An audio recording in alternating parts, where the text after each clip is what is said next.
and welcome to the Batch Lady, where this week we are going Greek if you can't go on your holidays. I am bringing Greece to you and we are making Greek Spanakopita. Spanakopita? I hope I said that right.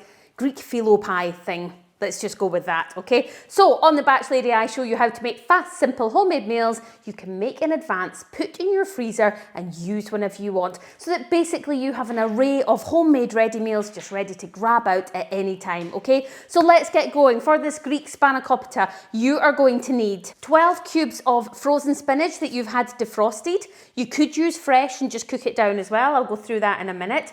You're going to need 1 cup of diced onions, 2 teaspoons of frozen chopped garlic, some salt, some olive oil, 200 grams of feta, 2 eggs and a handful of dill.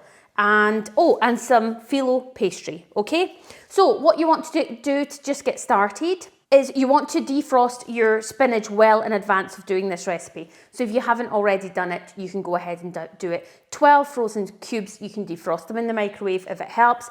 Once they're defrosted, you're going to have quite a lot of water. You want to get a tea towel, put your spinach in it and drain out as much water as possible, or pat it in between 2 dishcloths, and you basically get it so it looks like this, okay? If you're using fresh spinach, that's absolutely fine. You're just going to have to boil it down and then drain it exactly the same way and you end up with the same sort of thing, okay? So once your spinach is done, you then want to take some olive oil, add it to a frying pan, get it on the heat, and we're going to cook our onions and our garlic first, okay? Okay, so once your oil's hot, you're just adding in your garlic, 2 teaspoons of garlic. You can use any garlic you want. I just like frozen garlic because it's there, it's already chopped for me. It makes it so much faster. And the same with your onions. I love frozen chopped onions because I've always got them in the freezer. I can use them at any time, and I'm literally just pouring in a cup and then putting the rest back in the freezer, and there's no waste, okay? So you just want to cook that for a couple of minutes until it starts to soften down and you know it's cooked, and then you can take it off the heat. While that's cooking away, we can go back over and we can take our dill, start chopping our dill and chopping our feta. Let's go and do that now. Right, so the onions are cooking away. We're going to take the bowl that our spinach is in and we are going to add our chopped feta. You might have to chop yours. I couldn't actually get my normal feta. I had to buy the pre-chopped stuff. It was a bit more expensive. You need 200 grams of the feta. So mine was already chopped, so I can just put it directly in. And then I'm going to take my dill. Don't worry about the stalks. They're going to cook down when you cook this. So you can actually just grab it like this. And I always just love to use scissors. It's just so much easier than trying to chop it.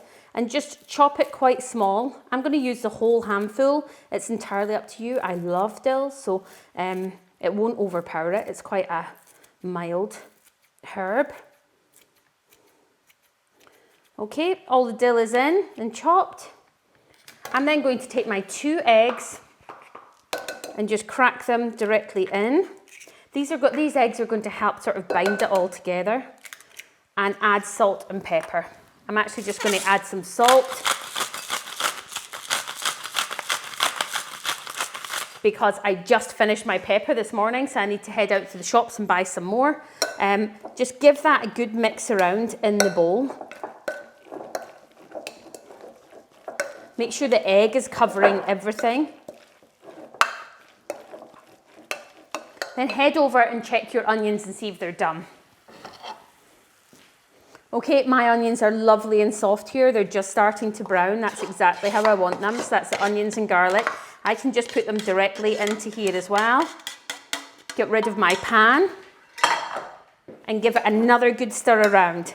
I mean, this is a delicious lunch recipe. I mean, you can serve it for dinner, but it's lovely as a lunch as well. And if you've got any of that thick balsamic glaze that you get, it's lovely once it's cooked, sort of drizzle that over the top as well. Absolutely delicious, and just reminds me of sort of being on holiday in Greece. You could serve this with a lovely Greek salad and see if you can have it out in the garden and it'll just feel amazing, okay? Who needs to get on a flight when you can just have it right at home? Okay, next, you're going to be looking for a dish that's sort of like this, an oven-proof dish that's a sort of rectangle like this, okay? And if you can, you want a little pastry brush if you've got one. You can use a little brand new paintbrush if you've got one, or you could just use your fingers, but just make sure you don't go through the pastry so much. I'm going to add some olive oil into this little bowl. And I'm literally going to open up your pastry. So this is my phyllo pastry. And you have to be quite gentle with this. It's quite thin, so we're going to take 2 sheets and we're going to put it in the dish, just very gently so that your hands don't go through it. It'll layer over the sides like that. Then I just want to get my olive oil and I just want to go over the whole sheet of phyllo pastry. Just over the whole sheet.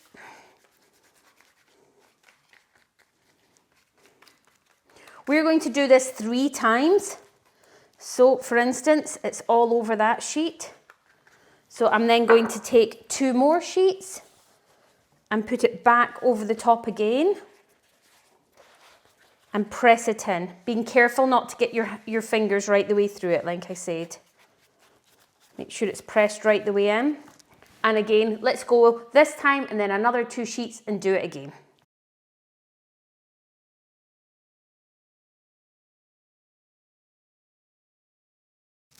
Okay, so we've now got 6 sheets of phyllo pastry on the bottom. We can now take the filling and just dump the filling inside. The feta, the garlic, the spinach, absolutely delicious. You could add olives to it if you wanted. I mean, you could pretty much add a few things. You want to make sure it's not too wet, the filling. You don't want it to come right through the pastry.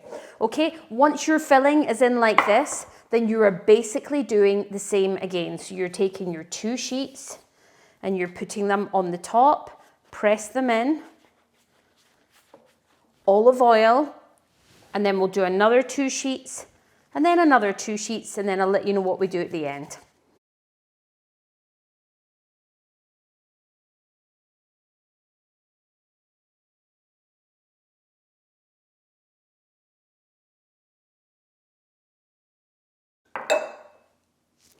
Okay, so what you want to do now is you've got all these extra sheets out on the bottom, okay? So we've made it into our pie. You just want to take all the corners and turn them in, okay? Just very gently turn them in all the way around.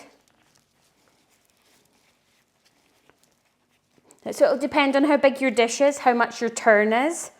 But don't worry if it's quite a lot, it cooks really well. Phyllo sheets are so thin, okay? Go back over it with your olive oil for all your turns, just round the edges.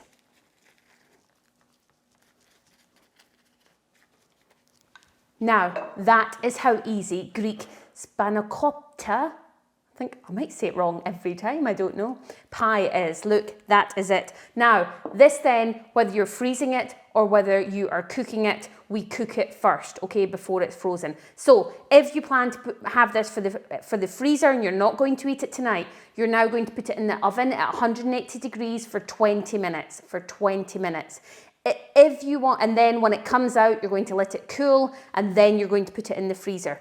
If you want to eat this tonight, you're putting it in the oven at 180 degrees for 30 to 35 minutes, okay? And then it will be fully cooked. So we're sort of cooking it most of the way before we put it in the freezer. When it's in the freezer, whenever you decide to use it, a busy work night, the sun is shining and you think, I just want something quick to have, you can take it out. This goes in the oven at 180 degrees for 30 minutes from frozen.